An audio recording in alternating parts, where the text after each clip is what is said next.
Petugas Haji 2026 dari TNI Polri ditambah 2 kali lipat, diklat semi-militer sebulan.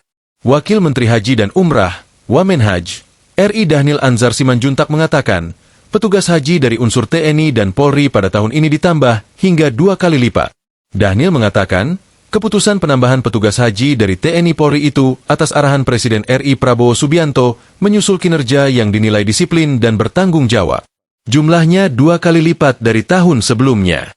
Jadi memang amanah Presiden Prabowo menginginkan unsur TNI Polri itu ditambah karena evaluasi setiap tahun kinerja petugas haji dari unsur TNI Polri itu bagus kerjanya, kata Dhanil di Asrama Haji Jakarta, Pondok Gede, Jakarta Timur, Kamis, 8 Januari 2026. Dhanil mengatakan, Prabowo ingin memberikan apresiasi kepada TNI Polri dengan penambahan aparat pada pelaksanaan Haji 2026. Tanggung jawab, disiplin dan sebagainya. Nah, oleh sebab itulah Presiden ingin memberikan apresiasi dan kami dari Kementerian Haji yang baru juga ingin memberikan apresiasi, ucapnya. Kemenhaj ingin memastikan para petugas haji mampu menunjukkan integritas dan kekompakan saat menjalankan amanah Prabowo di Tanah Haram, Madinah, dan Mekah. Kami ingin memperbaiki itu semuanya dengan pendekatan-pendekatan kerja tim yang kuat, kata Dhanil. Sebab itu, Kemenhaj mengusung diklat petugas haji selama sebulan dengan konsep semi-militer yang melibatkan unsur TNI dan Polri. Instansi mana yang memiliki kapasitas untuk membangun tim yang kuat? Itu adalah militer. Jadi kalau ada yang nyebut ini militerisme, iya. Kami ingin mengadaptasi nilai-nilai kedisiplinan kerja tim yang kuat dari militer, ucapnya.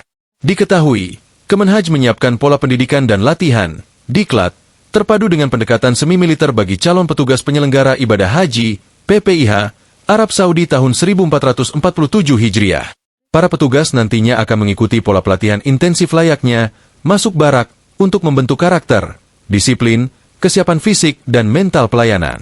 90% kerja petugas haji itu kerja fisik, bahkan kami sering menyebutnya, saya sering menyebut kerjanya 25 jam, jadi tidak berhenti, termasuk MCH, Media Center Haji, kata Dhanil.